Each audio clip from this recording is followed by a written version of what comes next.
Assalamualaikum warahmatullahi wabarakatuh.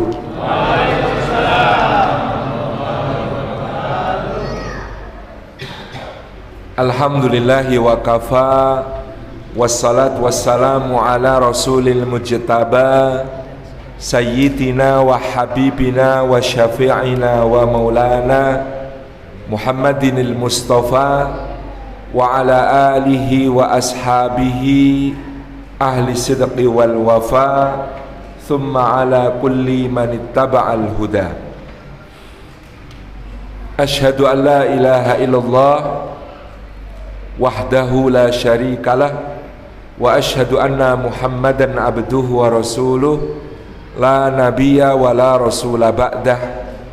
Sadatal afadil hadratal mukarramin yang kita takzimi, para alim, para ulama, para asatid, para ustadzat, para masyayikh, para kiai, guru-guru umat, wabil khusus yang kita hormati takmir Masjid Al-Ikhlas, juga para sesepuh, bini sepuh, para tokoh masyarakat, para pimpinan berbagai lembaga, ormas Islam dan juga instansi pemerintahan dari berbagai tingkatan. Barangkali hadir di tengah kita para kepala daerah tingkat 7 alias ketua RT, juga para ketua RW, para lurah, camat, bupati, gubernur, presiden Republik Indonesia. Siapa tahu calon-calonnya menyimak acara ini. Juga seluruh hadirin hadirat muslimin muslimat, mukminin mukminat, solihin solihat, termasuk yang belum kawin maupun belum sunat. Puji syukur kita haturkan kehadirat Allah atas limpahan karunia-Nya. Pada pagi menjelang siang hari ini kita dihimpun di dalam majelis ilmu di masjid yang kita cintai ini. Masya Allah, megah, indah, nyaman, sejuk. Meskipun mungkin ibu-ibu yang di luar belum merasakan AC, insya Allah mudah-mudahan nanti masjid kita segera selesai, semakin nyaman, semakin makmur, semakin berkah, semakin manfaat bagi seluruh jamaah. Ini tinggal sedikit lagi sepertinya, insya Allah selesai. Barakallahu fikum.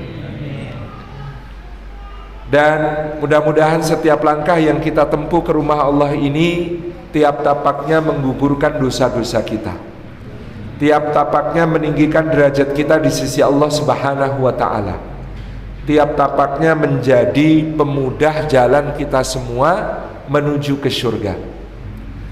Dan duduk kita semua semoga termasuk taman di antara taman-taman surga, tempat Allah mencurah-curahkan rahmatnya, menaungkan sayap-sayap malaikatnya, menurunkan sakinah ke dalam hati kita, dan menyebut-nyebut nama kita semua dengan bangga pada makhluk-makhluk mulia yang ada di sisinya. Amin, amin, Allahumma amin. Bapak Ibu yang dirahmati Allah, betapa besarnya tanggung jawab kita sebagai orang tua terhadap anak-anak kita, digambarkan di dalam Al-Quranul Karim di suratu An-Nisa ayat yang ke-9. Firman Allah Subhanahu wa ta'ala, a'udzu billahi minasyaitonir rajim, wal yakhshal ladina law taraku min khalfihim dzurriyyatan di'afan khafu alaihim falyattaqullaha wal yaqulu qawlan sadida. Allah Subhanahu wa ta'ala ngendika wal yahsya, dan hendaklah merasa takut. Siapa yang hendaklah merasa takut? Alladzina, orang-orang yang lau taraku, seandainya mereka meninggalkan, min khalfihim, di belakang mereka nanti, dzurriyyatan, anak-anak, di'afan, dalam keadaan lemah-lemah mereka itu, khafu, yang mereka khawatir sekali, alaihim, atas keadaan anak-anaknya itu, falyattaqullaha, maka obatnya hendaklah mereka bertakwa kepada Allah, wal yaqulu, dan hendaklah mereka mengatakan qaulan, ucapan-ucapan sadidan, yang lurus, yang lempeng, yang jujur, yang konsekuen, yang konsisten. Bapak Ibu hadirin hadirat yang dimuliakan oleh Allah Subhanahu wa taala, ini adalah wasiat Allah bagi para orang tua. Hendaklah takut orang-orang yang meninggalkan di belakang mereka generasi penerus, anak cucu yang lemah-lemah, yang selalu mereka khawatirkan keadaannya. Obatnya hendaklah mereka bertakwa kepada Allah, dan hendaklah mereka mengucapkan perkataan yang lurus. Ayat ini, surah An-Nisa ayat yang ke-9, diletakkan Gusti Allah di bagian awal dengan disusul pembahasan tentang aturan pembagian warisan. Jadi dalam surah An-Nisa ini Allah Subhanahu wa taala mengatur urusan pembagian warisan secara detail, secara rinci, didahului dengan ayat ini. Maka mungkin ada yang salah faham, mengira bahwa ayat ini bermakna kalau begitu jangan sampai meninggalkan generasi di belakang kita dalam keadaan lemah, kasih warisan yang banyak, jadilah orang yang sugih blegedu, supados bisa meninggalkan anak-anaknya dengan warisan yang berlimpah, yang dengan itu tidak khawatir tentang masa depan mereka. Tetapi mau sebanyak apa? Ada guyonan teman saya ini kaya 7 turunan loh Ustaz. Loh kok sekarang miskin? Saya keturunan ke-8. Karena dia kaya 7 turunan, nasib dari keturunan yang ke-8.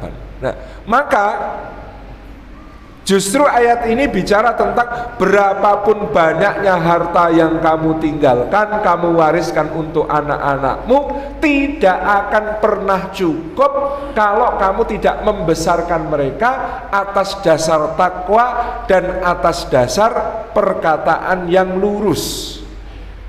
Jadi justru ayat ini memberi wanti-wanti sebelum bicara tentang pembagian warisan sebanyak apapun itu tidak akan memberi manfaat, tidak akan memberi kekokohan, tidak akan memberi kekuatan kepada generasi berikutnya. Mereka tetap akan lemah, mereka tetap akan membuat kita khawatir tentang zaman yang kelak akan dihadapinya kalau kita tidak mendidik mereka dengan nilai-nilai takwa dan nilai-nilai perkataan yang lurus. Sejarah bicara tentang hal yang demikian. Ketika Al-Walid bin Abdul Malik meninggal dunia, salah satu khalifah dari daulah Bani Umayyah, Walid bin Abdul Malik ini ketika meninggal dunia, maka warisannya dibagi untuk anak-anaknya. Setiap anak selain mendapatkan ladang-ladang yang luas, kebun-kebun yang luas, buah-buahan macam-macam, unta, kuda, dan kambing yang begitu berlimpah, masing-masing anak, tiap anak mendapatkan warisan uang cash per anak 40 juta dinar, Pak. 40 juta dinar, pinten menika 40 juta dinar. 1 dinar menika 4,25 gram emas 22 karat. Hitung gampil 1 dinar menika 4 juta rupiah. 4 juta dikalikan 40 juta, 160 triliun per anak warisannya. Menika Al-Walid bin Abdul Malik itu baru duit cash, belum ngitung aset-aset tadi berupa binatang ternak, berupa lahan-lahan dan juga kebun-kebun yang luas. Al-Walid meninggal digantikan oleh adiknya menjadi khalifah namanya Sulaiman bin Abdul Malik. Sulaiman bin Abdul Malik ketika akan meninggal, maka para ulama ada di sisinya ketika itu anaknya ternyata masih kecil-kecil, tidak bisa diangkat menjadi khalifah. Maka para ulama memberi nasihat, kamu kalau ingin hisab ringan di akhirat, angkatlah sebagai penggantimu seorang yang soleh dan bertakwa. Siapa? Adik ipar sekaligus sepupumu, namanya Umar bin Abdul Aziz. Maka kemudian diangkatlah Umar bin Abdul Aziz. Istrinya Umar bin Abdul Aziz itu namanya Fatimah binti Abdul Malik, sepupunya sendiri. Jadi konon dalam sejarah Fatimah binti Abdul Malik adalah pemegang rekor memiliki hubungan dekat dengan para khalifah.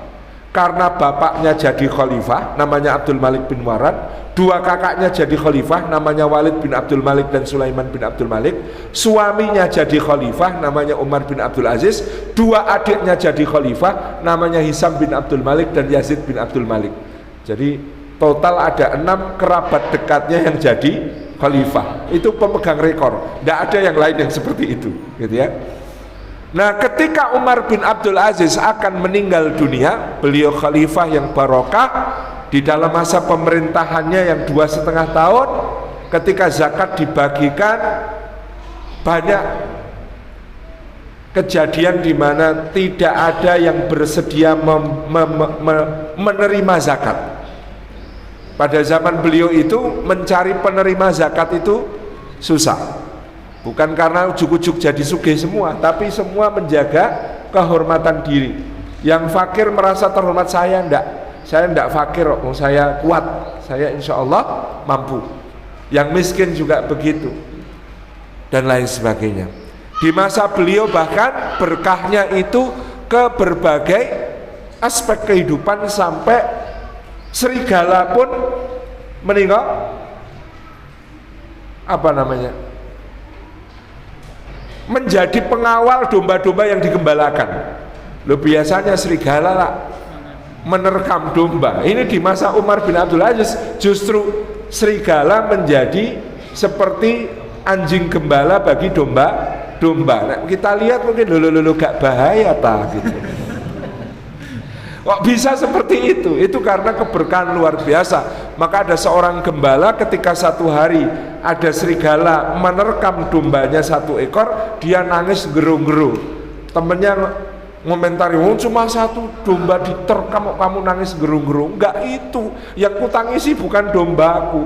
Loh, apa yang kamu tangisi? Yang aku tangisi pasti pemimpin yang adil dan barokah itu hari ini wafat. Wong biasanya serigala nggak nerekam domba, kok hari ini serigala mulai nerekam domba lagi, pasti dia sekarang wafat. Dan betul hari itu adalah hari wafatnya Umar bin Abdul Aziz. Nah, menikah bapak-bapak yang dirahmati Allah, ketika dihitung menjelang wafat warisan Umar bin Abdul Aziz untuk anak-anaknya, setiap anak mendapatkan kira-kira 8 dirham. 1 dirham menikah 3,5 gram perak. 3,5 gram perak menikah sekarang harganya mungkin sekitar 80.000 rupiah. 80.000 kali 8 ya 640.000 repis. Bayangkan, 2 khalifah sebelumnya warisannya 160 triliun. Yang ini warisannya 640.000 repis. Tetapi apa yang terjadi dalam sejarah? 20 tahun kemudian daulah Bani Umayyah runtuh, maka apa yang terjadi? Anak-anaknya Al-Walid bin Abdul Malik bangkrut, jadi buronan, dikejar-kejar sampai ke kota-kota yang jauh, harus kemudian meminta-minta untuk menyambung hidup. Putra-putranya Umar bin Abdul Aziz nantinya menjadi pembayar zakat terbesar pada zamannya. Jadi sejarah bicara kalau hanya soal berapa banyak yang diwariskan, tidak akan ada nilainya kalau tidak anak-anak itu dibesarkan melalui nilai-nilai ketakwaan dan nilai-nilai kalimat yang jujur dan lurus. Adapun Umar bin Abdul Aziz sendiri itu produk dari seorang anak yang lahir dari generasi-generasi yang dulu ketika milih jodoh saja itu berdasarkan ketakwaan dan kejujuran.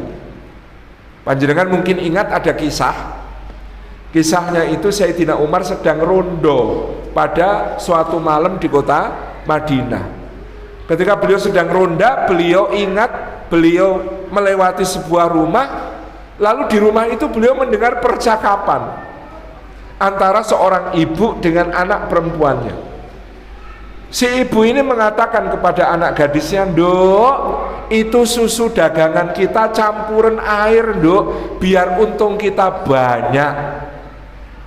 Ya Nduk ya, dicampur air ya Nduk ya, biar untungnya banyak. Anak perempuannya mengatakan, "Tidak Bu, jangan. Amirul Mukminin sudah melarang mencampur susu dengan air." Ibunya ngomong, "Halah, Amirul Mukminin kan tidak akan tahu." Padahal tahu Pak, wong nguping di luar. Jadi Sayyidina Umar nguping di luar, tahu. Tapi dia mengatakan, "Amirul Mukminin nggak akan tahu, Nduk." Si gendok anak ini kemudian mengatakan, "Tapi Tuhannya Amirul Mukminin pasti tahu, Bu. Tapi Allah Subhanahu wa taala pasti tahu." Mendengar percakapan ini, Sayyidina Umar menandai rumah itu, dicoret pintunya, ditandai rumah itu. Paginya dia panggil anaknya yang belum menikah, namanya Asim bin Umar bin Khattab. "Asim, dalem Romo, kamu sudah waktunya menikah." Sendika dawuh, "Mau tidak kamu aku nikahkan dengan seorang gadis yang jujur dan solihah?"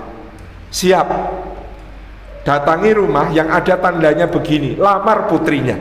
Karena aku sudah menyaksikan, mendengar bagaimana kejujuran wanita itu. Didatangi, dinikahi. Dari pernikahan Asim bin Umar dengan gadis penjual susu menikah, lahir seorang anak perempuan, namanya Ummu Asim binti Asim bin Umar bin Khattab. Ummu Asim ini ketika nanti dewasa dilamar oleh seorang pangeran Bani Umayyah namanya Abdul Aziz bin Marwan bin Hakam. Jadi Marwan bin Hakam menikah besanan dengan Muawiyah bin Abi Sufyan. Kemudian dari keturunannya nanti menjadi khalifah-khalifah Bani Umayyah. Nah, Umar bin Abdul Aziz lahir dari pernikahan menikah antara putrinya Asim bin Umar, tegesipun cucu perempuannya Umar bin Khattab, dengan Abdul Aziz bin Marwan bin Hakam. Lahir dari pernikahan itu adalah Umar bin Abdul Aziz. Jadi Umar bin Abdul Aziz dari sisi ibunya adalah buyutnya Sayyidina Umar. Ini menunjukkan ya namanya bibit itu penting, dan memilih bibit bukan berdasar ini bangsawan atau bukan, ini berdarah biru atau berdarah merah. Yang dipilih adalah berdasarkan kejujuran. Nah, Bapak Ibu yang dirahmati Allah, kembali kepada ayat yang tadi, maka kita menghayati betul firman Allah ini, bahwasanya asas pendidikan, kalau kita mau melahirkan pemimpin hebat, kalau kita mau melahirkan pemimpin besar, orang-orang yang soleh, adalah falyattaqullaha wal yaqulu qaulan sadida. Hendaklah bertakwa kepada Gusti Allah dan hendaklah mengucapkan perkataan yang lurus. Bagaimana kita mengupayakan, memperjuangkan takwa di dalam rumah tangga kita, supaya anak-anak ini nanti tumbuh di atas nilai ketakwaan? Pertama-tama adalah dengan doa. Kita menyadari, Pak, beratnya menjadi orang tua, apalagi di masa sekarang. Dulu, Pak, yang namanya punya anak perempuan itu khawatirnya lebih tinggi daripada punya anak laki-laki. Usaha iki padha wae, gitu nggih. Di luar sana bahaya yang mengancam anak-anak kita, baik laki-laki maupun perempuan, itu sama dahsyatnya. Maka ketika Allah berfirman, ya ayyuhalladzina amanu qu anfusakum wa ahlikum naro, jagalah dirimu dan keluargamu dari api neraka, kita menyadari tugas ini sangat berat. Menjaga diri kita dan keluarga kita dari api neraka itu lebih berat daripada memasukkan diri kita dan keluarga kita ke dalam surga, Pak. Penjenengan sampun paham kalau menjaga dari api neraka itu lebih berat daripada memasukkan ke surga. Soalnya apa, Pak? Karena kalau masuk surga itu skenarionya 3. 1, masuk surga tanpa hisab karena sudah sangat besar kebaikannya, sudah sangat besar ya amal-amalnya, pahalanya di sisi Allah, maka Allah ngendika kepada orang yang kebaikannya sangat besar, sudah tidak usah dihisab, tidak usah dihitung amalnya, tidak usah ditimbang, tidak usah diaudit, masuk surga langsung. Mudah-mudahan kita semua termasuk yang demikian. Golongan kedua masuk surga, dihisab amalnya, dihitung pahala dan dosanya, ditimbang, ternyata pahalanya jauh lebih banyak, ternyata pahalanya jauh lebih besar, lebih berat, maka dia pun langsung masuk surga. Paling tidak minimal mudah-mudahan kita juga yang demikian. Amin Allahumma amin. Yang ketiga skenario masuk surga adalah ketika ditimbang, dihisab amalnya, ternyata dosanya lebih banyak, amal salahnya lebih banyak daripada solehnya, tapi dia masih beriman. Nah ini terus bagaimana? Menurut ahlu sunnah wal jamaah, untuk orang yang demikian nanti tetap berhak masuk surga, tetapi sebelum masuk surga dia transit dulu untuk disucikan, dibersihkan di dalam api neraka. Nah yang ini transitnya kok tidak menyenangkan, transitnya Miko. Transitnya di dalam api neraka, sampai dikatakan dalam hadis orang yang terakhir masuk surga itu ketika diangkat dari neraka sudah agak garing-garing kemripit. Sehingga ketika masuk surga dicelupkan di mata air yang ada di surga supaya pulih tubuhnya dari gosong, kemripik karena lama di api neraka. Nah ini beratnya masuk surga pakai skenario ketiga. Maka Gusti Allah itu tidak mengatakan adkhilu anfusakum wa ahlikum jannatan, masukkan dirimu dan keluargamu ke dalam surga. Enggak, Allah enggak ngendika ngoten. Allah itu ngendika ku anfusakum wa ahlikum naro, jagalah dirimu dan keluargamu dari api neraka, yang itu sama artinya dengan masukkan dirimu dan keluargamu ke dalam surga tanpa hisab, atau kalau dengan hisab pastikan amal solehnya, pahalanya lebih banyak. Berarti tugas menikah lebih berat. Makanya doa kita itu yang dituntunkan lebih banyak yang diakhiri dengan kalimat waqina adzaban. Karena kalau dijaga dari api neraka itu otomatis masuk surga tanpa transit tadi. Tapi kalau cuma menyebutkan masuk surga, khawatirnya harus pakai transit. Jadi ini kenapa kita memahami, Masya Allah ayat ini berat.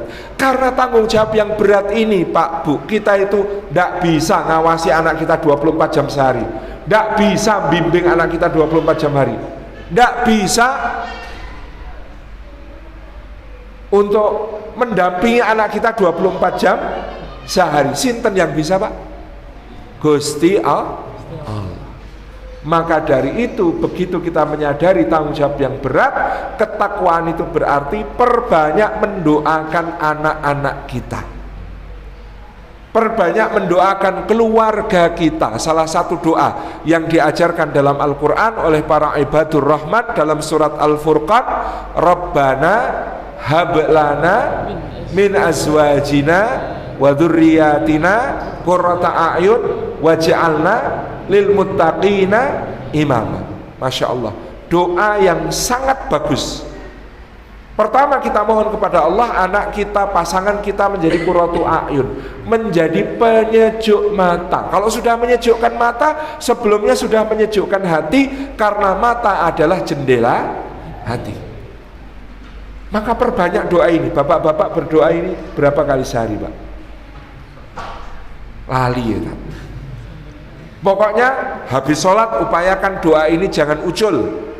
Kapan ada kesempatan, sedang kangen sama anak yang mondok, doakan. Sedang kepikiran anak yang di sekolah doakan, kangen bojo doakan, kangen suami doakan, Rabbana hablana min azwajina wa dzurriyyatina qurrata a'yun. Ini doa yang sangat penting. Sampai dulu guru saya Allahyarham Ki Haji Muhammad Zar'an itu kalau punya murid santri kok nuakal gitu, itu dilus-lus kepalanya sambil dibilang walah le sik nakal ki dudu kowe, mok bapakmu kurang Rabbana hablana. Mungkin yang nakal bukan kamu nak, tapi yang salah bapakmu yang kurang Rabbana hablana gitu ya. Itu saking pentingnya doa ini. Karena qurratu a'yun itu meliputi semua kebaikan. Di dalam hatinya kita mohon kepada Allah ada iman, ada takwa, ada ridho, ada ikhlas. Di dalam anggota badannya kita mohon kepada Allah ada amal soleh, ketaatan, ibadah. Di dalam perilakunya kita mohon ada akhlak yang mulia. Itu qurratu a'yun. Jadi jangan kendor mendoakan.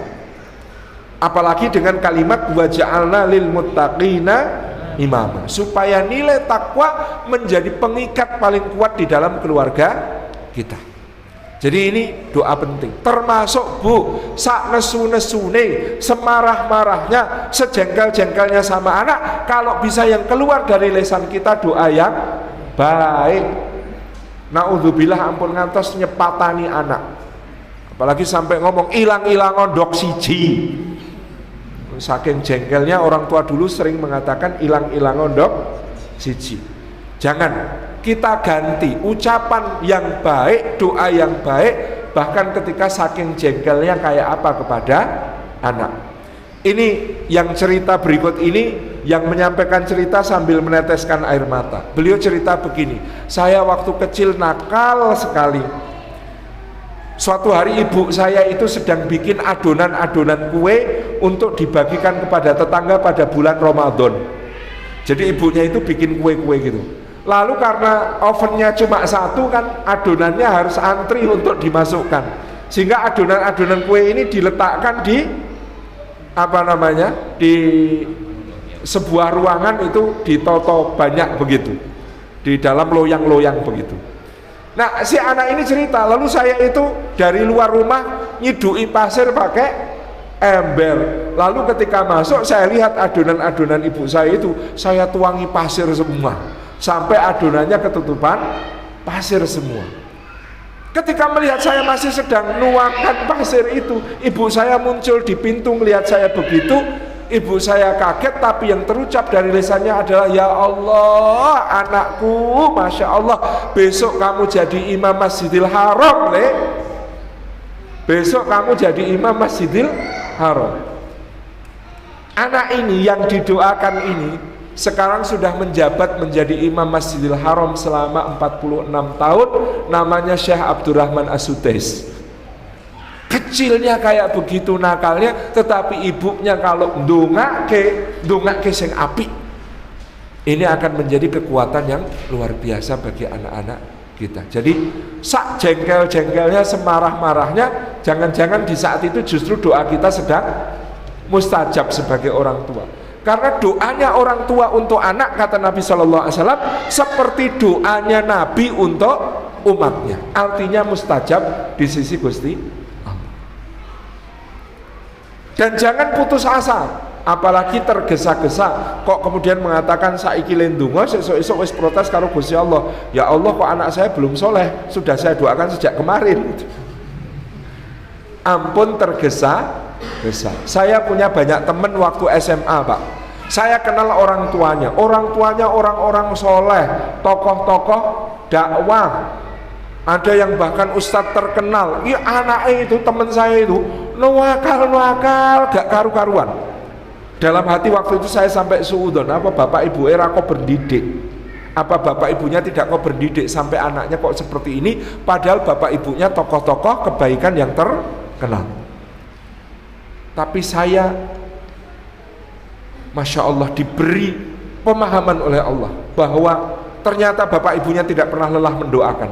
Cuma kapan dikabulkannya? Di antara teman saya ini ada yang jalan tobatnya karena nikah. Sak durunge nikah nuakale naudzubillah, begitu nikah untuk bojo solihah dadi soleh, Pak. Mungkin juga ada unsur takut sama istri gitu. Tetapi soleh Pak, Masya Allah, berubah setelah menikah. Ada pula yang ini lebih dahsyat lagi, jalan hidayahnya adalah ketika bapak ibunya sudah wafat, bapak ibunya meninggal, itu yang jadi jalan hidayah. Jadi bapak ibunya nggak pernah lihat anaknya jadi anak soleh sepanjang hidupnya, tapi begitu dia meninggal Allah paring hidayah, anak ini jadi anak yang soleh. Apakah rugi mendoakannya? Tidak, meskipun di dunia tidak melihat hasilnya, tapi insya Allah di akhirat panen ketemu kumpul sebagai ahli surga. Jadi kalau sama anak, wes pokok men donga sing apik, doa yang baik apapun yang terjadi. Menika bagian dari ketakwaan kita mendoakan anak-anak kita. Engkang kaping kalih supados anak kita insya Allah menjadi pemimpin hebat, menjadi orang yang soleh. Monggo Bapak Ibu, kita bertakwa kepada Allah dalam arti ngatos-atos, hati-hati dalam segala aspek kehidupan, termasuk dalam menyuapkan makanan yang halal kepada mereka. Menika salah satu kunci yang luar biasa adalah nafkah yang halal untuk anak-anak kita. Maka bahkan yang halal itu sejak bapaknya, apa yang diasup oleh bapak dan ibunya. Maka ada kisah terkenal, ada yang menisbatkan kisah ini pada orang tuanya Imam Asy-Syafi'i rahimahullah ta'ala, ada yang menisbatkan kisah ini pada orang tuanya Imam Abu Hanifah rahimahullah ta'ala. Lagi jalan nyebrang sungai Tigris, nyebrang sungai Dajlah. Di situ dalam keadaan perut yang lapar, lah kok enten delima ngambang wonten kali, delima yang mengambang di sungai.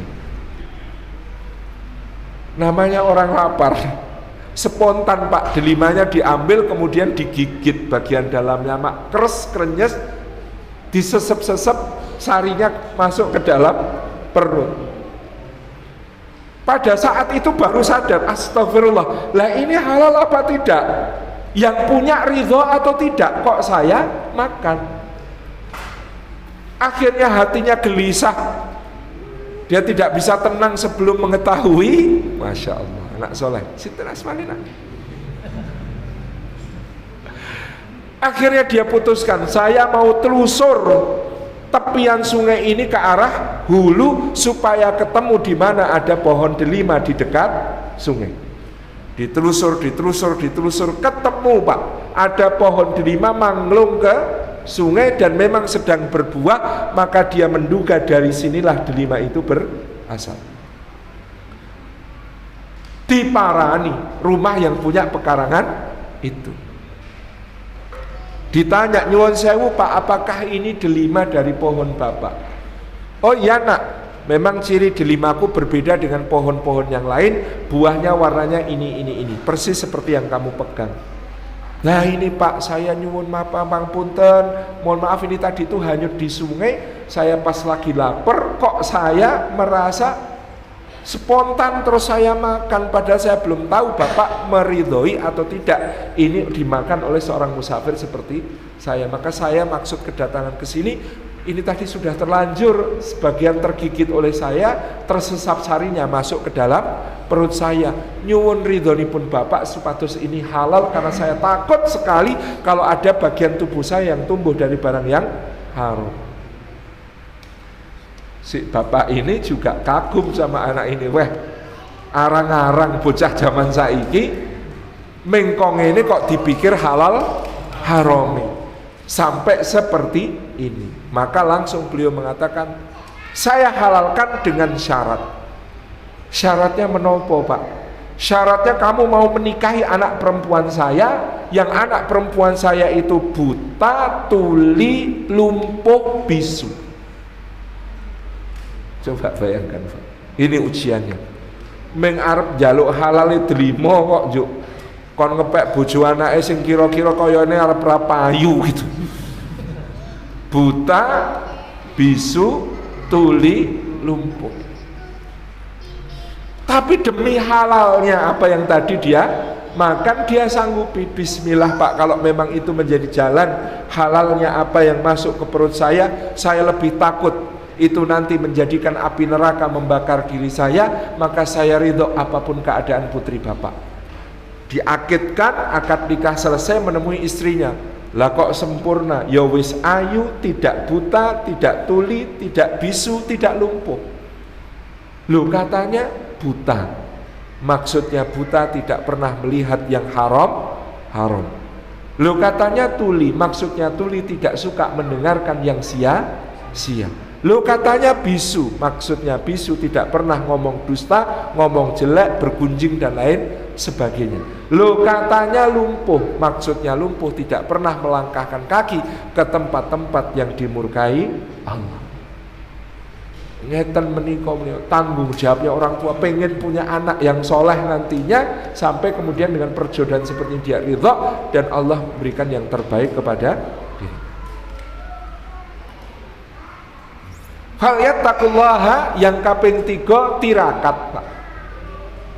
Namanya orang tirakat, ngibadah diniatkan bukan hanya untuk dirinya sendiri tetapi untuk anak cucunya kelak.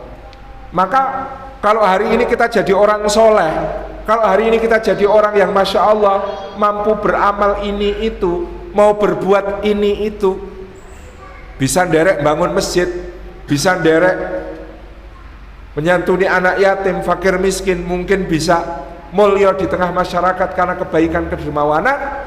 Jangan GR dulu bahwa itu adalah kebaikan kita. Boleh jadi niku dongane simbah-simbah panjenengan. Boleh jadi itu adalah prihatin tirakatnya simbah-simbah kita dulu. Seperti ini.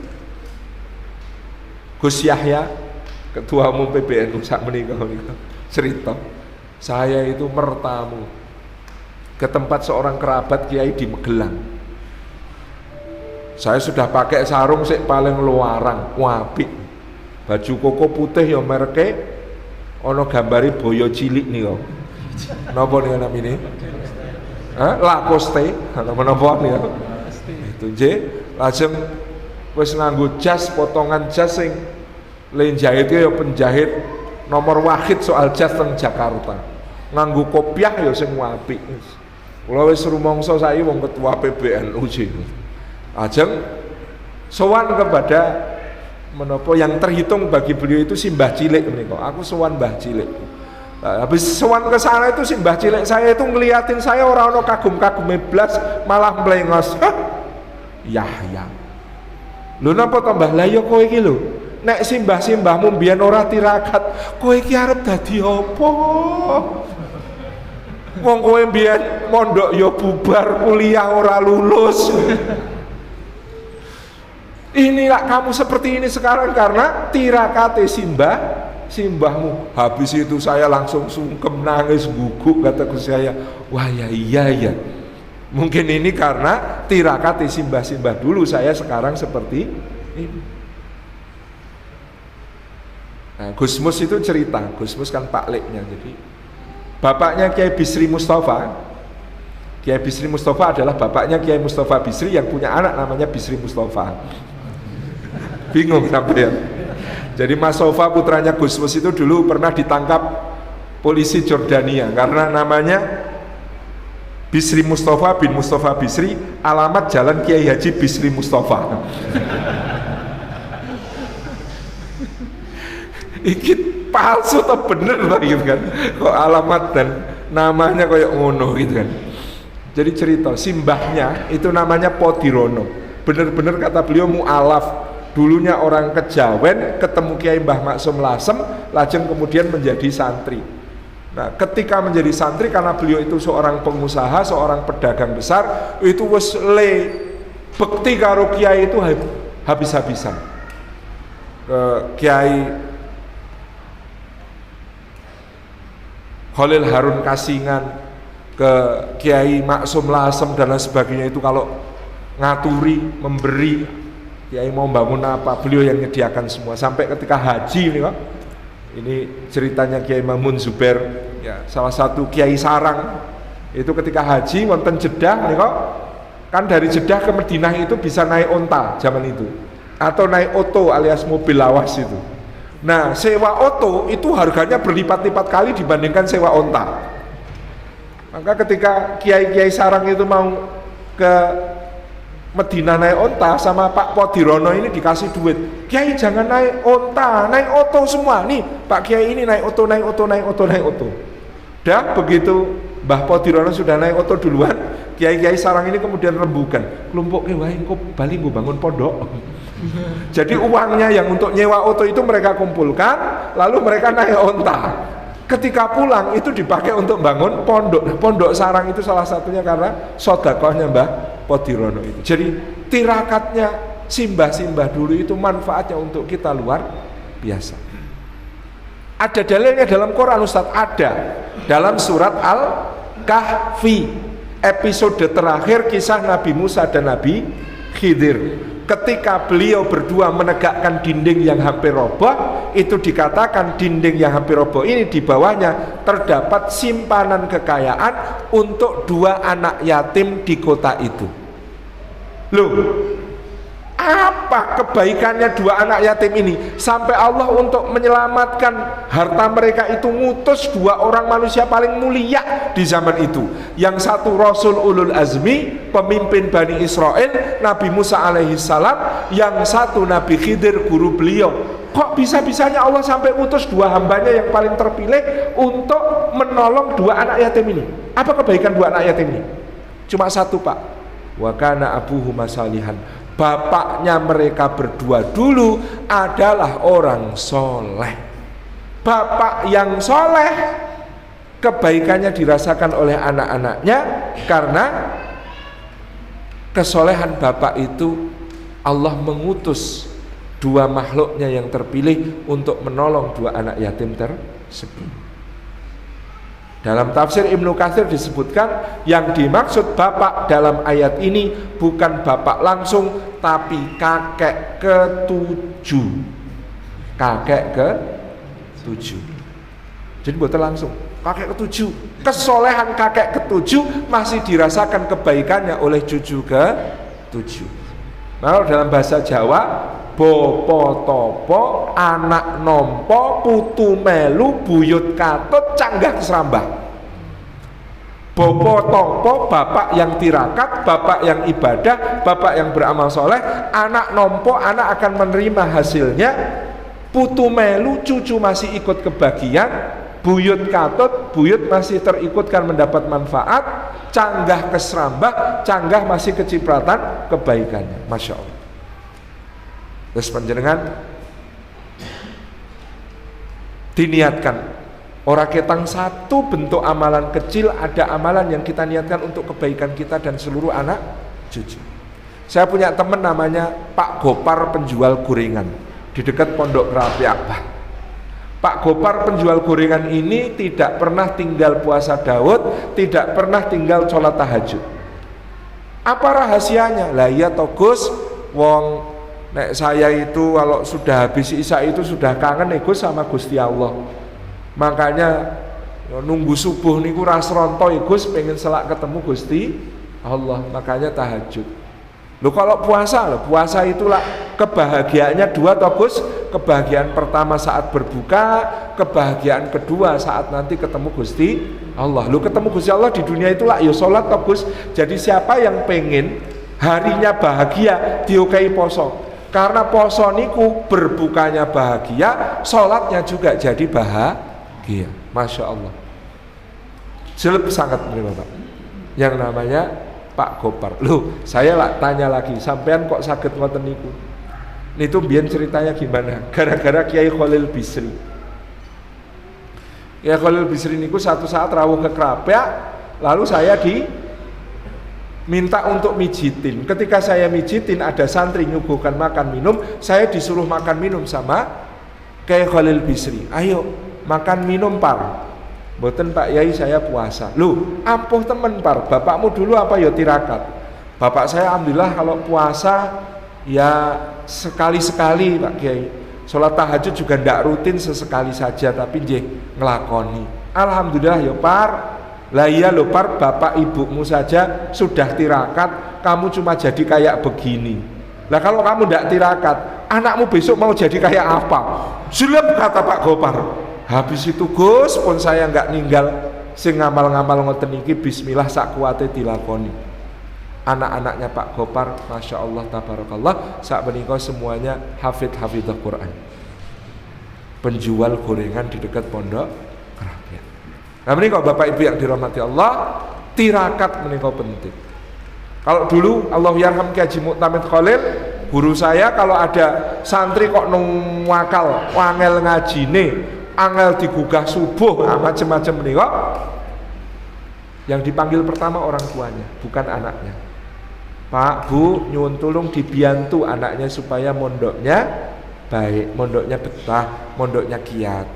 Terus pun Pak Kiai bangun malam setengah jam sebelum subuh, sholat 2 rakaat. Rakaat pertama baca alam taro kaifa, rakaat kedua baca alam nasroh. Mangke setunggal rakaat diniati witir baca kulhu, pun lajeng didoakan anaknya supaya ngajinya lancar. Masya Allah, banyak yang kemudian berhasil karena orang tuanya yang dirahmati. Menika bentuk takwa. Falyattaqullah. Wal yaqulu qaulan sadida. Yang kedua adalah kita hendaknya mendidik anak kita dengan berbasis perkataan yang lurus, yang lempeng, yang tidak bengkok, yang konsisten, yang konsekuen. Pertama-tama, kalau mau supaya anak itu mengambil contoh, ya contoh terbaik menika tiyang sepuh. Dan anak itu cara berpikirnya sederhana, dia lebih percaya apa yang dilihat daripada apa yang didengar. Dan apa yang dilihat dari orang tua itu menjadi ukuran. Bapak ibuku orang baik, maka apa yang dilakukan bapak ibuku pasti baik. Apa yang tidak dilakukan bapak ibuku maka tidak baik. Kalau nyuruh anak, nak ngaji nak, baca Quran nak, boten kenapa kok boten sae? Lu sae. Boten kok boten sae kenapa? Bapak kula boten nate. Bapak saya orang baik, maka apa yang tidak dikerjakan bapak saya tidaklah baik. Dok, jangan ngambil barang pakai kaki, dok, ndak sopan. Sopan kok sopan. Bunda saya sering. Yang dilakukan ibunya adalah baik. Jadi simpel sekali cara berpikirnya anak kita. Apa sing didelok saka wong tuane itu yang baik, yang tidak dilihat dari orang tuanya itu tidak baik. Ya bot-bote dadi wong tua niku ngeten iki. Maka misalnya mendidik anak juga harus talafut. Kita mau mengajarkan kepada anak berdoa, ya ora iso karo dibatin. Kalau di depan anak berdoa harus ada bunyinya supaya bisa ditirukan. Dan jangan ngeles. Bapak kok makan nggak berdoa? Udah dibatin. Kalau dibatin itu nggak terlihat. Maka lebih baik mengatakan, oh iya Dek, lupa. Bismillahi awalahu wa akhirahu. Allahumma barik lana fima razaqtana wa qina adzabannar. Misalnya boten sah, malu untuk mengakui tadi lupa, lalu kemudian melafalkan sebagai sebuah doa yang terdengar untuk ditiru. Ini sangat penting. Wal yaqulu qaulan sadida. Mengucapkan perkataan yang lurus, yang lempeng itu juga dalam berbagai aspek, termasuk kadang-kadang godaannya itu ada. Nek lare nasi cilik-cilik niku kadang-kadang disuapin ya Pak. Disuapin dari mangkok isinya bubur, itu kadang-kadang dia nggak mau. Tapi kalau disendokkan dari dalam gelasnya ini isinya misalnya sari jeruk, nah dia suka. Nyendok dari situ masukkan ke situ mau. Maka kadang-kadang orang tua supaya anaknya mau makan, nyendok dari dalam mangkok dimampirkan ke dalam gelas. Apalagi ditambahi kata-kata minum-minum padahal isinya makanan. Bismillahirrahmanirrahim.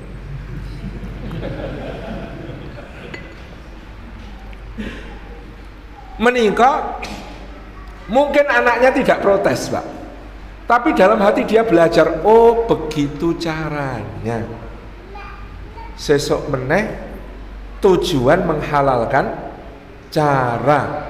Bapak ibuku ingin aku makan, maka berbohong itu boleh. Nah ini kan jadi pelajaran yang tidak baik. Sama nyuwun sewu, badhe tindakan, kemudian anaknya kelayu pengen ikut, mau pamit baik-baik, malah dia nangisnya geruk, ra pengen repot, anaknya cekel ke pembantu, diajak lihat cicak, nak cicak. Lalu bapak ibu nih nyelintut ora pamit. Anaknya mungkin tidak nangis, tidak protes, tapi dia belajar. Oh gitu caranya. Oke, besok kalau aku mau pergi untuk urusan yang tidak disukai bapak ibu tak bikin swibuk sampai nggak sadar bahwa aku pergi. Menika akan menjadi pengajaran-pengajaran yang kirang sae. Kalau perlu pamit ingkang sae. Nangis sedikit rapopo, nanti lama-lama dia akan tahu mana yang boleh ikut, mana yang tidak. Saya juga kalau pamit ngaten, Pak. Anak saya yang bungsu namanya Labib. Sementara ini bungsunya, Pak. Tanya, Abah mau kemana? Abah mau berjuang, Nak.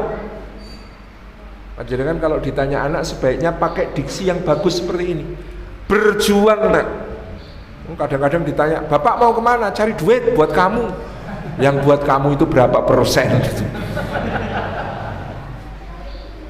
Berjuang, Nak. Berjuang itu apa, Bah? Abah mau pergi ke kota Surabaya, Sidoarjo, dan Malang. Untuk apa? Menjelaskan ayat-ayat Quran. Nanti kalau diamalkan oleh yang mendengar, kita dapat pahala banyak untuk bekal kita masuk surga. Berjuang, Nak. Oh gitu ya, Bah. Aku berjuang enggak? Labib berjuang di rumah. Berjuang apa? Berjuang jaga Umi, bantu Umi, enggak rewel, enggak nakal, main sama mas-mas, nanti ngaji, belajar, nambah hafalan. Itu berjuang. Oke, Bah, kita sama-sama berjuang ya, Bah. Oke, Bib, tos. Aku didoain dong. Nah, didoakan, minta didoakan. Oh, itu kabi kalimatillahi tammati min kulli syaitanin wa hamatin wa min kulli ainin lamah. Aku memohonkan perlindungan untukmu kepada kalimat Allah yang sempurna dari segala setan, dari segala binatang yang berbisa dan berbahaya, dan juga dari setan yang lewat. Jadi anak menika ngertos kita pergi itu dalam rangka sesuatu yang bermanfaat, seneng, dan namanya berjuang. Ini diksi penting menika. Ya, kalau pamit sama anak kemana, Bah? Berjuang gitu ya. Ya. Sehingga kamu sebagai anak juga akan berjuang. Nah menika kayaknya ini repot ini. Kata-kata ini berbahaya ini kalau kita tidak hati-hati. Kalau dipikir-pikir itu Indonesia itu ya. Dari 280 juta penduduk nyari 11 orang untuk main sepak bola di Piala Dunia. Kok sulit, Pak? Begitu sulit jadinya. Niku mergane napa kira-kira? Karena sejak kecil anak Indonesia itu baru lari sedikit, ibunya, bapaknya bilang, jangan lari-lari, nanti jatuh. 90% pekerjaan orang main sepak bola adalah lari. Tapi anak Indonesia sejak kecil disuruh jangan lari-lari, ditakut-takuti nanti jatuh. Ayo wis angel wis, masa depan sepak bola Indonesia suram. Kalau anak kita lari saja ditakut-takuti nanti jatuh. Apalagi sudah jatuh disalahkan. Wah, Bruce. Bener toh, jatuh toh, kapokmu kapan? Maka anak-anak ini dilatih untuk tidak berani ambil resiko, tidak berani mencoba hal baru, takut. Karena apa? Karena cara membesarkan yang seperti ini, Pak. Monggo kita ubah sedikit-sedikit. Ustadz, saya nggak gitu kok, Ustadz. Kalau anak saya jatuh, saya ngomong batunya nakal ini. Udah jangan nangis, sudah ibu bales batu nakal, bikin adik jatuh. Ada bu yang gitu? Ada. Pemeneh kodok melayu. Orangnya kodok padahal. Apa yang diajarkan dengan kalimat seperti itu? Blaming others alias menyalahkan orang lain. Nanti kalau kelas 9 dia ditanya, "Loh Dek, nilai matematikamu kok cuma 6?" Maka dia menjawab, habis batunya nakal si bun. Batunya nakal diubah sedikit menjadi gurunya killer si bun, gak bisa ngajar. Padahal dia yang kurang ikhtiar, dia yang kurang berjuang, lalu nyalahkan guru. Karena dulu diajari kalau kamu jatuh yang salah adalah batu. Ada lagi bu yang lain, ada lagi jatuh gabrus, ibunya bilang apa pak? Udah nggak sakit, ini cuma kayak gini. Jangan nangis. Cep. Ini nggak sakit kok ini. Padahal sebenarnya sakit betulan.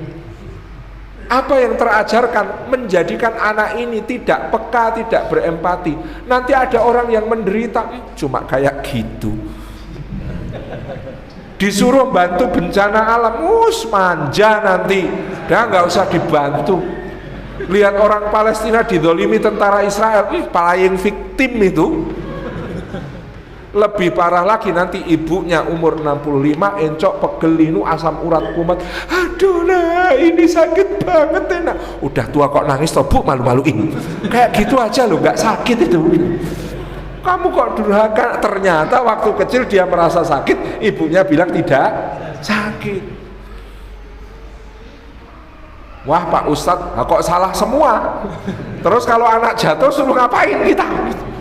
Ini salah satu. Kalau anak jatuh maka jangan banyak omong. Nah. Mau lagi tipu kok jak omong gitu ya. Kalau anak jatuh peluk, nangisnya sudah reda baru disalami, ucapkan selamat nak, kamu tadi sudah bisa lari dan ternyata qadarullah jatuh ya. Nggak apa-apa, lain kali larinya harus lebih cepat dan lebih hati-hati. Oke bro, oke, tos.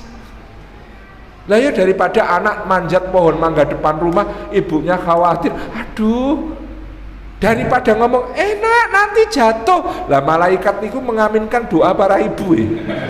Oh, amin kata malaikat, brok. Maka lebih baik ngomongnya diganti pak.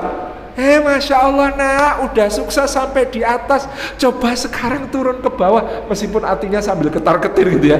Coba sekarang turun ke bawah, ibu tunggu ya nak. Kan langsung saya. Masya Allah ya. Jadi soal mengucapkan perkataan lurus ini penting supaya anak-anak kita selalu belajar hal yang baik dan benar. Kadang-kadang itu urutan itu juga penting loh pak. Ada dua ibu.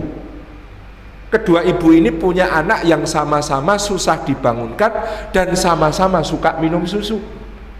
Ibu pertama kalau bangunkan gini pak, nak bangun nak. Kalau bangun nanti ibu bikinkan susu deh. Ayo cepet bangun. Nanti terus ibu bikinkan susu. Ayo bangun. Ibu pertama. Ibu kedua membangunkan anaknya dengan cara apa pak? Nak bangun nak, sudah ibu bikinkan susu. Itu mumpung anget, ibu taruh di meja. Ayo diminum sekarang nak. Lu sama-sama capek membangunkan, sama-sama bikinkan susu. Bedanya apa? Ibu pertama mendidikkan pamrih, jangan melakukan sesuatu kalau tidak dapat manfaat langsung. Nah bangun nak, kalau bangun ibu bikinkan susu deh. Itu nanti anaknya bangun susunya belum jadi, anaknya protes, mau malelet, mana susunya, oh nggak datang. Ini loh baru diaduk, ngaduknya lambat bener, anaknya protes. Ibu kedua mengajarkan ketulusan. Masya Allah bundaku tuh baik banget, aku belum bangun aja udah dibikinkan susu, susunya enak sekali.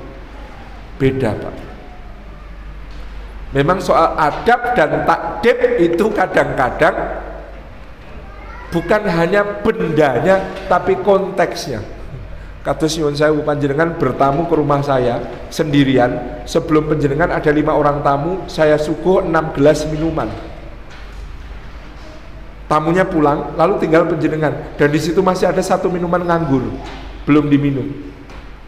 Sangat beda rasanya ketika minuman itu saya masukkan dulu, nanti dikeluarkan lagi untuk panjenengan. Panjenengan merasa istimewa kan? Beda dengan kalau saya bilang, oh ini ada 1 sisa tamu yang tadi mau diminum. Nyuwun sewu, rasanya beda betul. Beda. Padahal barangnya podo, barangnya sama, tetapi itu menjadi berbeda karena konteks yang berbeda. Itu juga dalam mendidik anak sama, Pak. Jadi anak-anak kita perlu sentuhan-sentuhan bagaimana kalimat yang lurus, yang lempeng itu menjadi sebuah kekuatan di dalam jiwa. Nah, nilai basic yang ketiga sesudah takwa, perkataan yang lurus. Oh ya, satu kisah lagi saya sisipkan. Dulu Nabi SAW itu menyebut ada seorang bapak ahli surga. Bapak ini disebut oleh Rasulullah ahli surga karena amalnya sederhana, Pak. Dia menggantung cemeti, menggantung cambuk, ditaruh di atas pintu.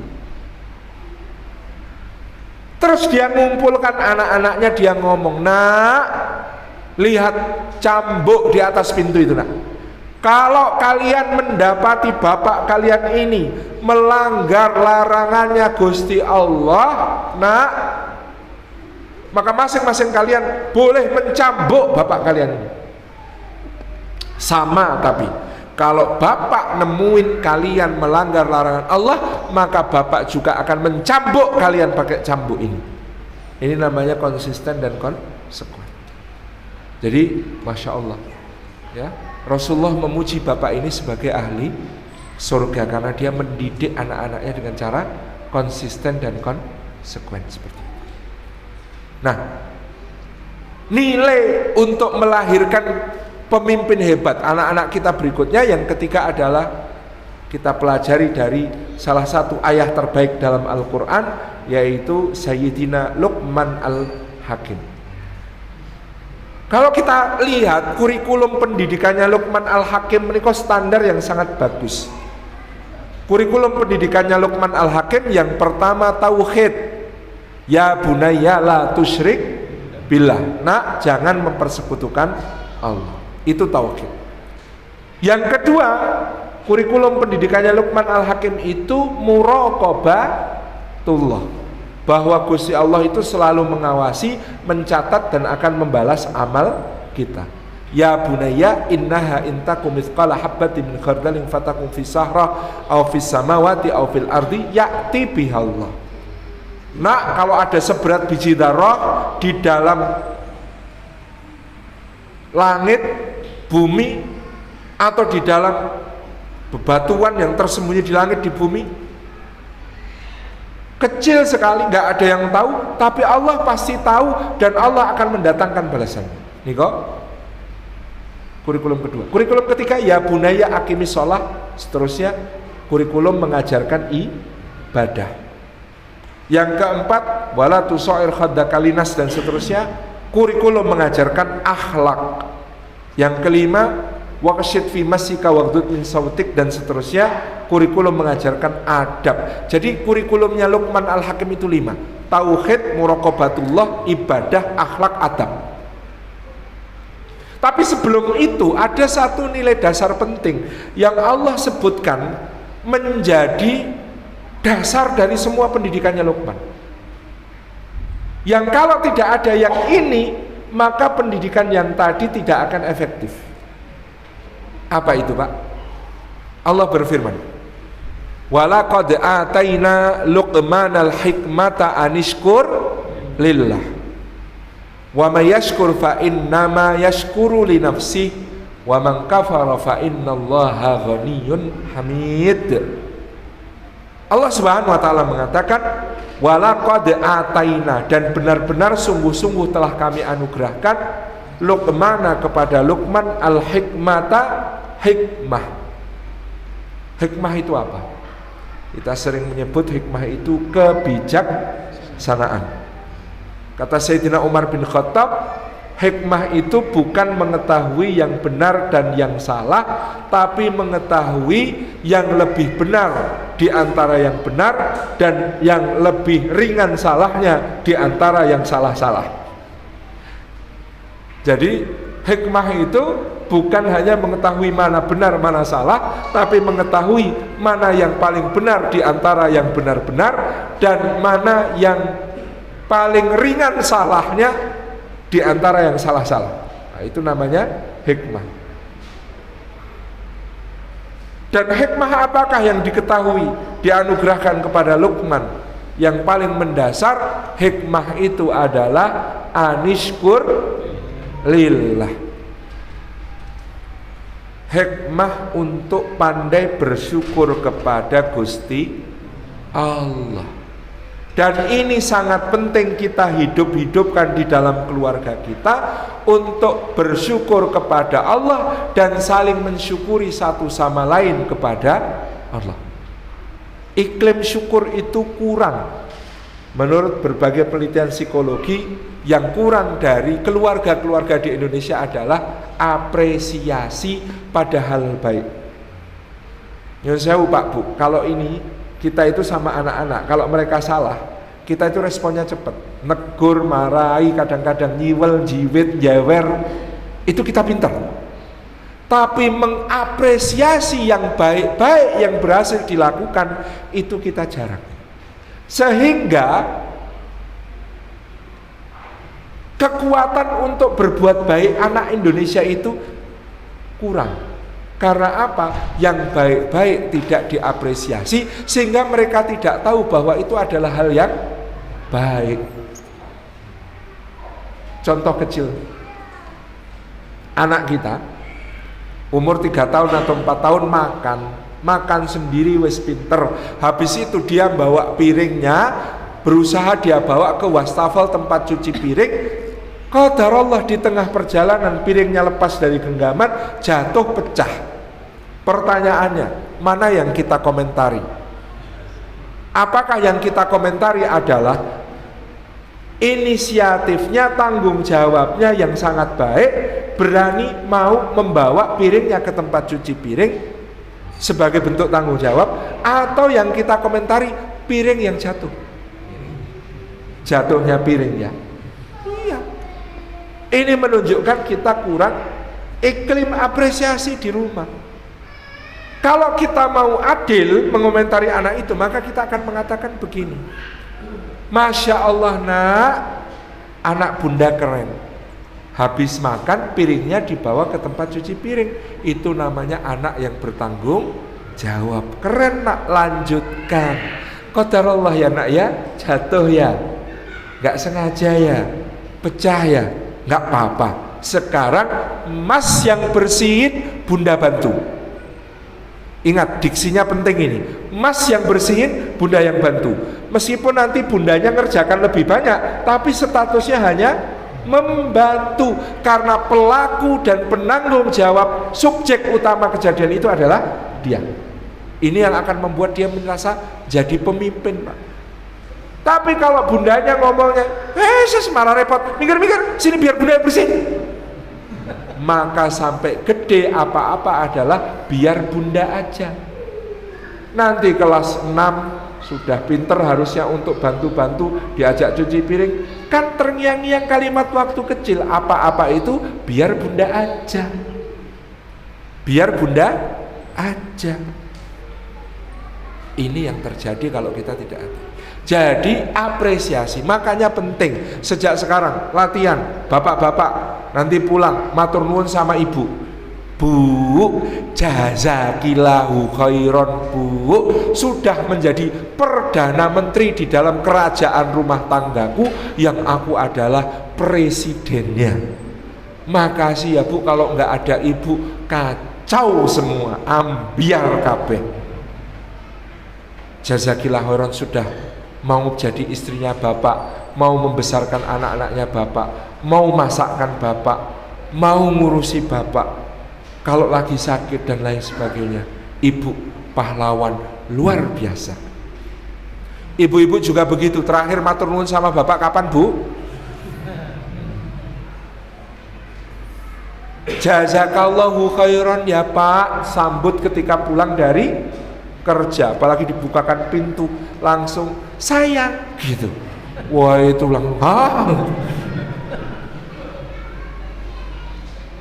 terima kasih sudah membanting tulang sampai linu-linu, memeras keringat sampai kering kerontang, bekerja menjemput rezeki untuk kami. Jazakallahu khairan ya Pak, insya Allah dibalas dengan surga oleh Allah. Barakallah Pak, mau mandi air panas? Sudah tersedia gitu. Cocok. Jadi saling mengapresiasi. Anak-anak juga begitu. Penting Pak, malam-malam sebelum dia tidur kecup dahinya, elus ubun-ubunnya, kemudian katakan, makasih ya Mas, hari ini sudah jadi anak yang soleh. Makasih ya Mas, hari ini tidak nakalin adik. Makasih ya Mas, hari ini mau setoran hafalan. Makasih ya Mas, hari ini mau ngaji. Makasih ya Mas, tadi sholatnya rajin dan mau doain ayah ibu. Makasih ya Mas. Kalau kita tidak pernah mengapresiasi, anak-anak kita nggak tahu bahwa itu adalah kebiasaan baik yang harus terus dipupuk. Dia tahunya nek kelaru dumeng-umeng, nek kelaru diuring-uring gitu. Tapi yang baik-baik yang dia lakukan, dia tidak tahu kalau itu baik karena tidak pernah diberikan apresiasi. Ini penting, di rumah kita ada iklim memberikan apresiasi. Makasih ya Mas, hari ini nggak rewel, bikin bunda bisa ngerjain banyak. Bunda bisa nyetrika, bunda bisa masak, bunda bisa nyiapin arisan. Makasih ya Mas ya. Keren. Yang seperti ini perlu kita hidupkan di dalam rumah tangga kita, sehingga anak-anak kita tahu, wah kalau begitu aku besok mau begini, aku mau menjadi anak soleh, aku mau menjadi anak yang mau setoran hafalan, mau ngaji, mau belajar, mau membaca, gak nakalin adik dan lain sebagainya. Itu menjadi sesuatu yang kuat di dalam dirinya. Jadi kebaikan itu perlu dikuatkan, diberikan semangat, diberikan hal yang membuat mereka semakin ingin mengulang-ulang. Ini yang sangat penting. Jadi iklim saling mensyukuri. Nah, maka dari kecil anak-anak kita, sesudah kita menghidupkan iklim saling mensyukuri ini, kita tinggal terapkan yang namanya kurikulum tadi. Ya bunayya la tusyrik billah. Yang pertama ngajarin tauhid. Ngajarin tauhid ini luar biasa, luas Pak. Ketika makan diajari bahwa Allah yang memberi rizki. Ketika main diajari bahwa Allah yang memberi mata, menciptakan kita dengan penciptaan yang sempurna.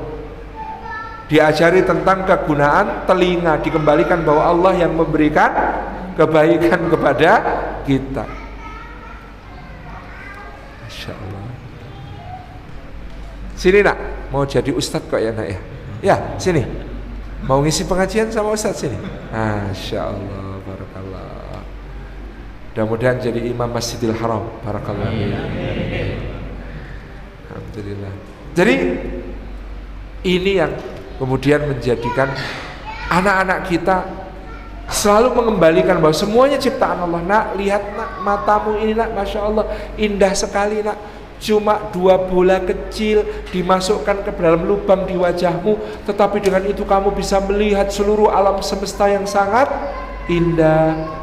Masya Allah ya nak, Allah baik sama kita. Kita diberi nikmat mata. Nak, ini makan dulu ya nak ya, bismillah. Lihat nih nak, Allah ngasih kita beras nak. Berasnya ini ditanam oleh petani nak, bukan sembarang petani loh nak, yang Allah perintahkan untuk menanam padi untuk jadi rezeki kita. Itu petani Vietnam nak, karena ini beras impor.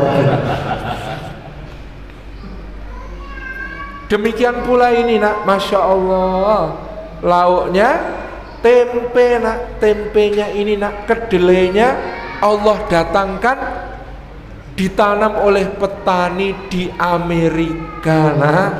Masya Allah. Ini minumnya saja nak, airnya Allah perintahkan matahari dulu bersinar di lautan, lalu lautnya menguap airnya ke atas menjadi awan nak. Awannya itu kemudian berarak ditiup oleh angin menuju ke lereng pegunungan, nak. Di lereng pegunungan karena perbedaan suhu, perbedaan tekanan udara, lalu turun jadi hujan, nak. Ketika turun jadi hujan tidak langsung ke bumi, nak, tapi cobalah tengok dahan dan ranting pohon dan kebun basah semua. Jadi kita bisa mengajarkan tauhid luar biasa. Lalu masuk ke pori-pori tanah, nak. Ketika masuk ke pori-pori tanah, nanti nyusup ke celah-celah bebatuan, lalu jadi mata air di sumur kita, nak. Kemudian dicampur dengan jahe dan gula, nak. Masya Allah enak sekali. Bismillah.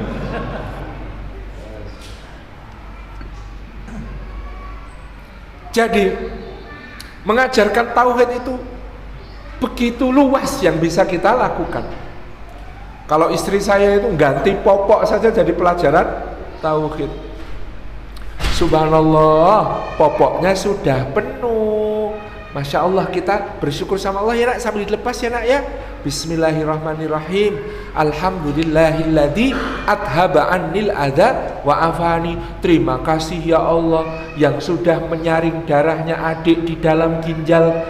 Darahnya disaring jadi bersih, kotorannya dikeluarin jadi pipis. Pipisnya jadi penuh di dalam popok. Ya Allah, terima kasih jadi sehat. Terima kasih jadi darahnya bersih. Sekarang dibersihkan bekasnya ya, nak, ya. Pakai tisu basah dulu. Masya Allah, wangi aromaterapi chamomile, nak. Ini dari bunga yang tumbuhnya di Eropa loh, nak. Besok sampai ke Eropa ya, nak, ya. Berdakwah di Eropa ya, nak, ya. Terus kita pakai tisu yang kering, dikeringkan sampai kering, seperti bersih semuanya. Lalu pakai popok lagi, kaki kanan dulu, bismillahirrahmanirrahim, disusul kaki kiri, ditutup auratnya. Ya Allah, tutupi aurat kami, jagalah aurat kami, jangan sampai kami jatuh ke dalam dosa-dosa yang keji. Sekarang pakai celananya, bismillahirrahmanirrahim, kaki yang kanan dulu, lalu kaki yang kiri. Ya Allah, tutuplah aurat kami. Alhamdulillahilladzi kasani hadza wa razaqanihi min ghairi halim minni wala quwwah. Terima kasih ya Allah sudah memberi kami rizki, pakaian yang menutupi aurat kami tanpa daya upaya kami, tanpa usaha kami. Ini Engkau yang memberi karunia. Nah, ini kainnya itu dulu hujan turun, nak, lalu menumbuhkan pohon-pohon kapas, nak. Lalu pohon kapasnya dipanen, kapasnya dipintal jadi benang, benangnya ditenun jadi kain, kainnya dijahit jadi celana. Masya Allah. Oh iya, nak, ada juga yang dari wol, nak. Itu hujan turun, tumbuh rumput, dimakan domba, dombanya tumbuh bulu, bulunya dicukur, lalu dipintal jadi benang, benangnya ditenun jadi kain, kainnya dipotong jadi bahan, bahannya dijahit jadi jaket adik. Oh ada juga, nak, pakaian yang kalau kamu laki-laki nggak boleh pakai, tapi boleh untuk perempuan, namanya sutra. Itu juga dari hujan turun, nak. Tumbuh pohon murbei, lalu ada ulat, ulatnya ulat sutra, makan daun-daunnya, lalu jadi kepompong, kepompongnya lalu dipintal menjadi benang, benangnya ditenun menjadi kain, kainnya dijadikan bahan untuk menjahit pakaian yang sutra. Insya Allah ya, nak, ya, kita pakai sutranya di surga. Duh, Cak, coba gitu. Ganti popok loh niku. Jadi seperti itu. Jadi wahana untuk mendidikkan tauhid kepada anak kita itu banyak sekali. Ini kurikulum pertama. Kurikulum kedua, Bapak Ibu yang dirahmati Allah, adalah muraqabatullah. Ini yang kadang-kadang orang lupa, untuk menanamkan bahwa Allah Maha mengawasi dan Maha membalas amal. Maka kita harus menerangkan pada anak kita, nak, kalau kamu yakin apa yang kamu perbuat itu baik, nak,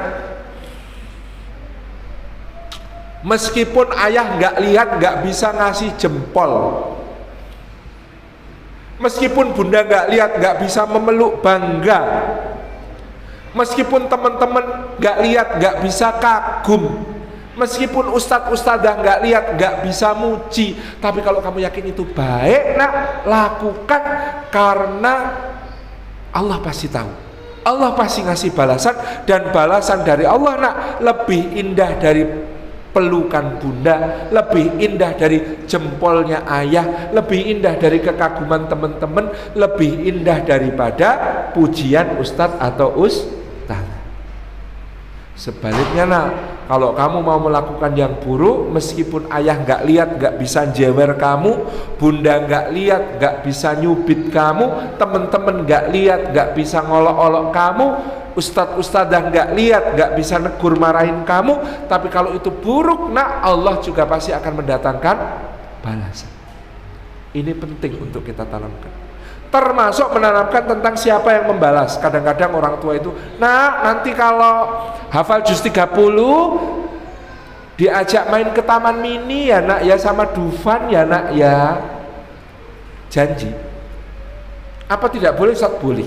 Tapi akan lebih baik kita memberi hadiah dalam bentuk kejutan dan dijelaskan bahwa itu belum apa-apa dibandingkan nanti balasan Allah. Masya Allah, nak, ayah dan bunda bangga kamu sudah hafal juz 30. Ini loh, nak, ayah bunda ada rezeki dari Allah, Allah yang ngasih.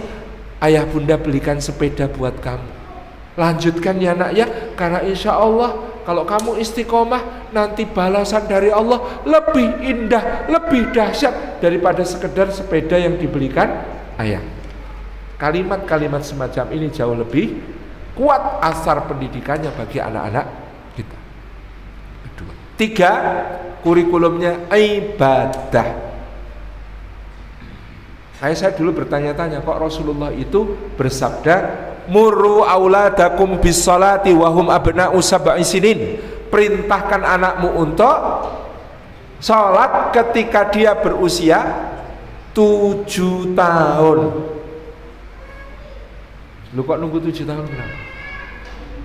Ternyata sebelum 7 tahun, agar kita fokus pada 2 kurikulum sebelumnya tadi, tauhid dan muraqabatullah, sehingga ketika diajari sholat sudah langsung gas, karena sudah mantep tauhidnya, sudah mantep muraqabatullah. Penting. Yang keempat, akhlak. Nah, akhlak menikah sifatnya universal. 2 akhlak utama yang biasanya disebutkan para ulama sebagai ayah dan ibu semua akhlak adalah jujur dan tawadhu. Orang kalau punya jujur dan tawadhu, maka insya Allah segala akhlak lain akan lahir dari kedua akhlak tersebut. Yang terakhir, adab, Pak. Kalau akhlak itu universal, yang namanya jujur di semua negara sama baiknya. Yang namanya tawadhu, rendah hati, di semua negara sama baiknya. Tapi kalau adab kadang-kadang tergantung situasi, kondisi, tempat, dan lokasi. Sopan di Indonesia belum tentu sopan di Amerika. Sopan di Arab belum tentu sopan di sini. Maka dulu ada seorang, saya dari Palestina, ketika di Jogokarian dia protes, kenapa Salim ini warga sini kalau sama saya munduk-munduk cium tangan? Gak bagus itu kayak rukuk ngibadah, gak boleh itu. Boleh, saya bilang. Siapa bilang gak boleh? Kok bisa? Lah ya, itu adab orang sini memuliakan ilmu jenengan, maka salamanya dengan cara seperti itu. Loh, apa boleh begitu? Loh, memangnya sampean geli? Iya, sama. Saya lihat orang Arab saling menghormati itu juga geli. Wong pegang-pegangan jenggot. Coba bayangkan, orang Arab kalau saling menghormati itu ngobrol jarak dekat, lalu satu sama lain megang jenggot. Ya gelilah. Karena adab itu tidak universal. Di sana sopan, di sini wagu. Apalagi penjenengan lihat orang Emirat saling menghormati. Caranya gimana, Pak? Hidung sentuh hidung. Anak aku ya. Tapi itu kan adat istiadatnya sana, kita menghormati. Maka tolong hormati juga orang sini, memang suka begitu. Namanya sungkem, cium tangan, cium lutut, itu biasa. Dan dalam hadis pun ada. Ada orang datang kepada Rasulullah juga melakukan itu. Bahkan Syekh Utsaimin menerangkan dalam Syarah Riyadhus Shalihin, memang boleh, tidak ada masalah. Bahkan ada riwayat Imam Muslim ketika pertama kali ketemu Imam Bukhari minta izin nyium kaki, Pak. Nyium tangan kok mbok anggap syirik, nyium tangan kok mbok anggap rukuk, yo kleru kowe. Ini yang saya terangkan kepada ulama dari Palestina tersebut. Ndak, ngene iki itu urf. Ini adalah kebiasaan dan kami nggak ada niat nyembah, nggak ada niat memuliakan lebih dari sesama manusia. Ini memang begini cara kami beradab kepada yang lain. Jadi ini kayak intermezzo, karena memang kadang orang memahami adab yang memang beda. Sopan di sini belum tentu sopan di tempat lain. Di sini nganggo-anggo artinya nje, geleng-geleng artinya boten. Di India sebaliknya, Pak. Kalau geleng-geleng oke. Justru oke, Pak, geleng-geleng itu. Memang beda gitu. Di Mesir kalau kita disuguh minum, itu gelasnya harus dicekeli terus untuk menandakan kita seneng banget. Kalau ditaruh itu berarti kita kecewa dengan minuman itu, sehingga tuan rumah bisa tersinggung. Kan beda, nah dia ini masa ngejejer. Jadi memang harus tahu urufnya, sopan. Di sini nyantri ngaji pakai sarung, bes, sopan. Di Suriah pergi ke masjid Jumatan kok pakai sarung, ketawain orang. Karena sarung itu di Suriah pakaian untuk ke toilet dan pakaian untuk mau jima istri. Nah masjid ngopo ya gitu. Kan orang jadi pertanyaan itu. Jadi yang sopan di satu tempat tidak bisa dipukul rata dianggap sopan di tempat lain, itulah adab gitu. Jadi beda. Nah, jadi maka ini juga kita perlu mengajarkan anak kita agar nanti di mana bumi dipijak di situ langit dijunjung. Adab itu yang menyesuaikan, ya. Lain ladang, lain belalang, lain lubuk, lain ikan. Ini mekaten saya kira yang dapat kita sampaikan pada kajian kita hari ini. Mudah-mudahan bermanfaat. Jazakumullah khairan. Saya kembalikan kepada pembicara. Assalamualaikum warahmatullahi wabarakatuh. Waalaikumsalam warahmatullahi wabarakatuh. Alhamdulillah sudah kita ikuti bersama tadi kajian Ustaz Salim Afila dengan tema lahirnya pemimpin hebat, dan juga sudah disampaikan secara jelas mengenai kiat-kiat untuk membentuk atau kita sebagai orang tua bisa menjadi orang tua yang melahirkan pemimpin-pemimpin yang hebat. Oke, Bapak Ibu sekalian.